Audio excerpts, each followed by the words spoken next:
Assalamualaikum Bre, selamat datang kembali di Guru Gembul Channel. Banyak sekali berita-berita tentang perang yang disuguhkan oleh media-media kita. Ada perang Amerika Serikat menyerang Iran, ada perang Israel melawan Palestina, ada Ukraina yang digebukin sama Rusia, dan lain sebagainya. Tetapi yang jarang kita sadari adalah bahwa pemberitaan tentang perang itu adalah bagian dari perang itu sendiri, bahwa di dalam berita tentang perang itu tidak pernah netral, itu tidak pernah objektif. Berita tentang perang, karena ia adalah bagian dari perang, maka di dalamnya itu ada hasutan, ada kebencian, ada propaganda, ada selipan-selipan, ada sisipan-sisipan yang berkaitan dengan agenda yang lebih besar lagi, dengan atau tanpa kita sadari. Dan yang lebih jauh lagi adalah bahwa berita tentang perang adalah sebuah industri yang sangat besar, melibatkan miliaran dolar di seluruh dunia. Ini, siapa yang menjadi korbannya? Ya, korbannya itu cuma satu, yaitu korban perang. Dan karena media adalah bagian dari perang, maka media mendapatkan keuntungan dari korban-korban yang menderita itu. Coba sekarang Baraya bayangkan, ada misalkan ya, perang Israel melawan Palestina, atau perang Amerika Serikat melawan Iran, atau perang antara Ukraina melawan Rusia. Siapa yang paling dirugikan? Itu adalah rakyat yang menjadi korban. Rakyat yang menjadi korban perang itu sudah mah dia menjadi korban dari perang, kemudian dia dieksploitasi oleh media. Media mengeksploitasinya, menampilkannya dengan tambahan-tambahan dramatis, yang mendapatkan keuntungan dari pemberitaan itu adalah medianya. Jadi korban dieksploitasi untuk mendapatkan keuntungan dari medianya. Kemudian siapa lagi yang diuntungkan dari penderitaan korban ini? Kita pemirsa kita bahkan kadang-kadang harus membayar untuk mendapatkan berita tentang korban-korban itu. Jadi korban itu dieksploitasi oleh banyak pihak sekaligus. Kita yang ingin tahu, kita yang kepo, kita yang ingin menambah kebencian kita, yang ingin menambah hasutan dalam benak kita dan sebagainya, harus mengakses media-media itu, membayar mereka semua, membayar para pengiklan, agar kita bisa melihat apa yang terjadi terhadap korban-korban perang itu. Jadi dalam hal ini kita pun sebenarnya adalah bagian dari pihak yang mengeksploitasi dan mendapatkan keuntungan dari korban perang itu. Itu adalah hal kedua. Kemudian yang ketiganya adalah bahwa ada pihak-pihak tertentu yang memang mempropagandakan sesuatu kepada setiap berita tentang perang itu. Begitu kan? Nah, karena dia adalah bagian dari propaganda, ada yang disisipkan khususnya untuk kita para penikmat. Jadi, alat cuci otak yang paling baik itu adalah berita yang berkelanjutan, intensif, berkesinambungan, apalagi terkait dengan perang yang memang menyerap dopamin kita dan endorfin kita dalam intensitas yang cukup banyak di otak kita gitu. Jadi hormon-hormon itu bergejolak gitu ketika kita nonton berita itu tuh. Nah, jadi si ahli-ahli propaganda entah dari manapun itu mencoba menyisipkan, dan akhirnya apa? Pada bagian inilah kita yang sedang mengeksploitasi para korban perang, juga sedang dieksploitasi oleh para pakar propaganda untuk kepentingan tertentu. Nah, ini sebenarnya adalah sesuatu yang hampir tidak pernah dibahas di Indonesia, tapi ingin saya bocorkan kepada Baraya. Dan sebagai pertanggungjawaban saya terhadap Baraya, saya akan mewartakan kepada Baraya ada dua masalah besar di Indonesia terkait dengan pemberitaan-pemberitaan perang itu. Dan dua hal besar itu tuh menunjukkan secara jelas betapa rendahnya nalar kita dan betapa rendahnya moral kita. Apa itu? Yang pertama, terkait dengan berita-berita itu, kita tuh lebih suka pada hoax yang menyenangkan daripada kabar tentang fakta yang menyakitkan. Ini penyakit di masyarakat Indonesia secara khusus, Baraya. Jadi maksudnya, kan orang-orang yang waras itu, mereka tuh akan mencari fakta.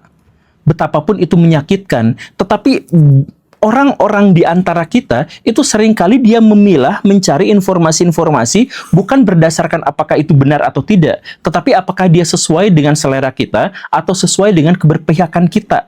Itu masalahnya. Coba Baraya ingat nggak dulu waktu Florida kebakaran, itu berita-berita tentang bahwa kebakaran itu adalah azab dari Allah Subhanahu wa taala karena Amerika Serikat pro terhadap Israel, itu menjadi arus utama di Indonesia, Baraya. Media-media mewartakan hal yang seperti itu, bahwa ini adalah bencana buat Amerika Serikat karena dia pro terhadap Israel. Gitu. Kalau memang benar-benar Tuhan ikut campur dalam hal ini, kenapa bukan Israelnya aja yang kebakaran? Kenapa harus wilayah di Amerika Serikat yang sebagian besar warganya justru adalah pro terhadap Palestina yang kebakaran gitu? Ya, tapi apapun itu, kita tuh senang dengan berita-berita yang memihak. Bukan melihat dengan kacamata yang lebih objektif dan netral gitu.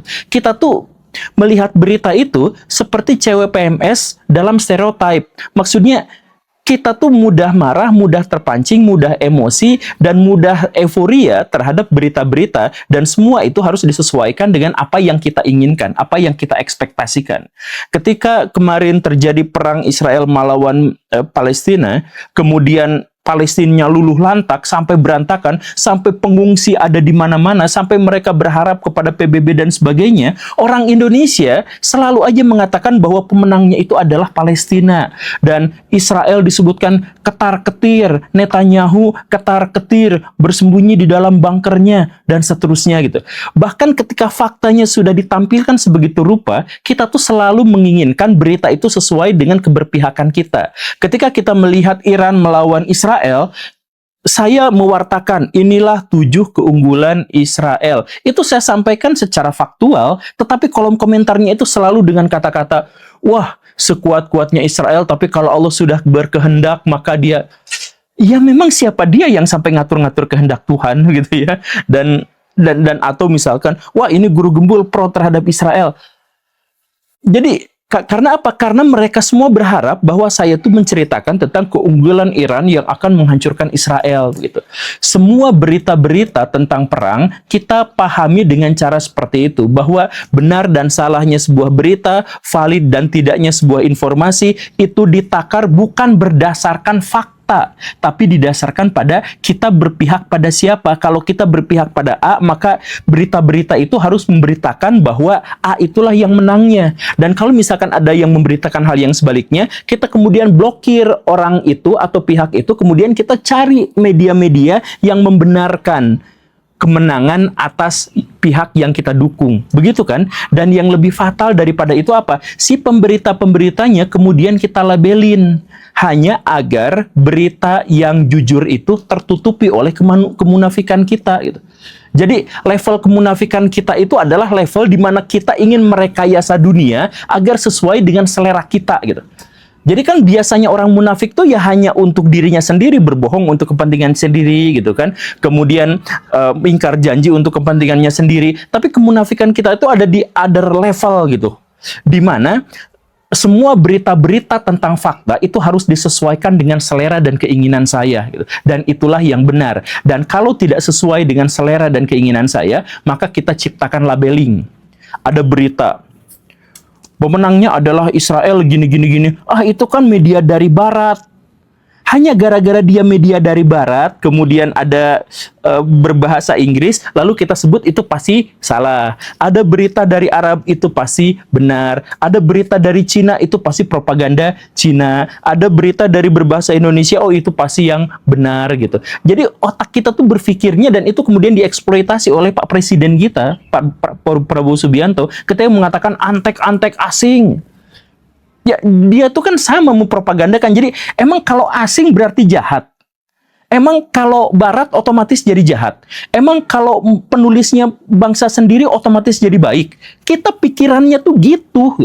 Harusnya kan benar salah itu didasarkan pada fakta, pada metodologi, pada bagaimana cara menafsirkan. Itu kan yang seharusnya kita lakukan. Tapi kita gak mau melakukan itu, Baraya. Kita hanya percaya pada sesuatu sesuai selera kita, dan sesuatu itu harus kita anggap sebagai bagian dari komunitas kita, kelompok kita, keberpihakan kita.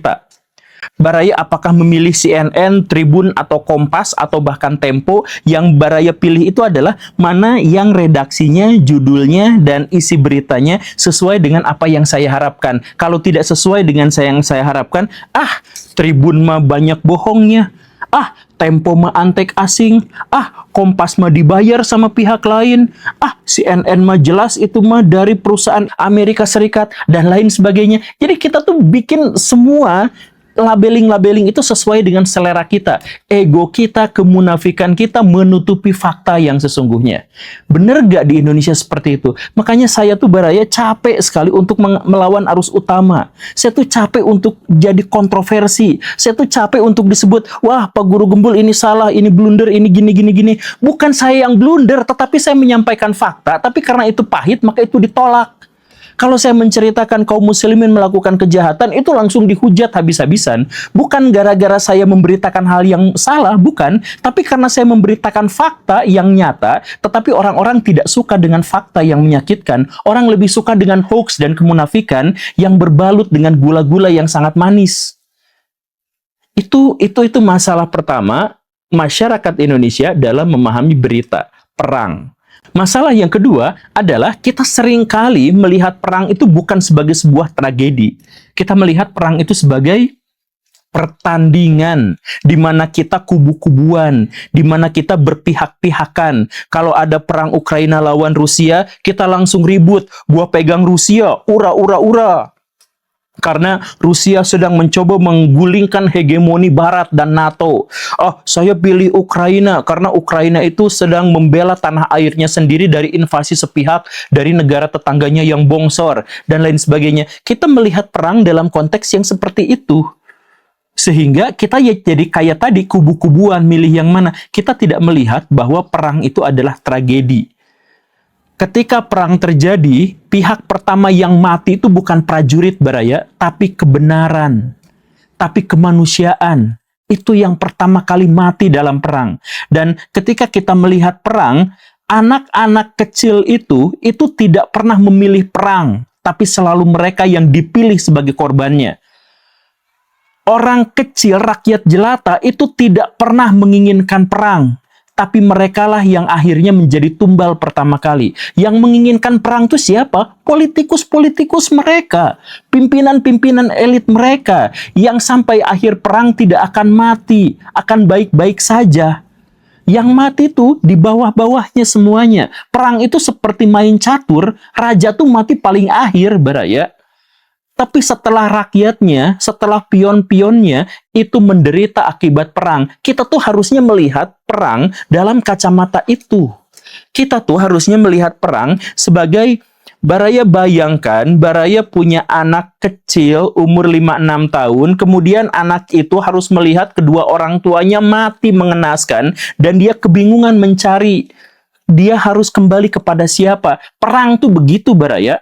Perang tuh ada sepasang kekasih yang saling mencintai, kemudian salah satunya harus menemukan kekasihnya itu sudah tinggal potongan-potongan jasad saja yang tidak lagi hidup. Itulah perang, Baraya. Pahami perang dalam kacamata yang seperti itu. Kita melihat perang itu seperti pertandingan bola, pertandingan smackdown, di mana kita akan marah kepada teman kita yang berkubu pada pihak lain. Kita tuh marah pada teman kita yang memberitakan kemenangan dari kubu lain. Itu sebejat itu moral kita tuh. Jadi bukan hanya Baraya, saya tekankan, bukan hanya kadar intelektualitas kita yang rendah, tapi moral kita juga bejat. Makanya kita pada akhirnya tuh sorak-sorai.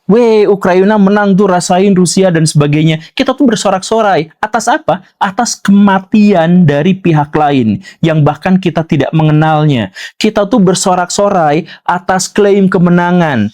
Dan kemenangan dalam perang itu pasti adalah penderitaan bagi pihak lain, Baraya. Tidak mungkin ada perang yang kemenangannya itu adalah kemenangan untuk semua. Tidak.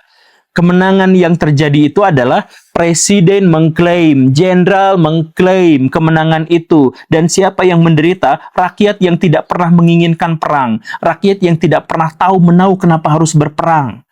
Dan kita ikut sorak-sorai karena kita melihat perang sebagai keberpihakan.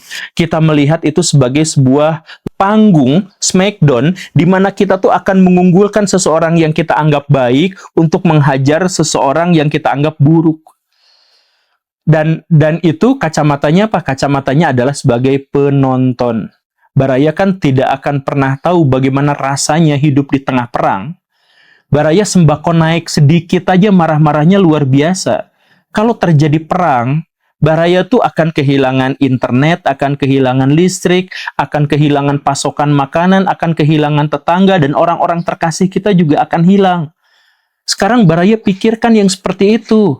Kalau Baraya itu bala-bala naik jadi 1.500 aja Baraya marah-marah, gimana kalau Baraya sama sekali tidak bisa mendapatkan makanan, dan anak Baraya kelaparan menangis terus-terusan?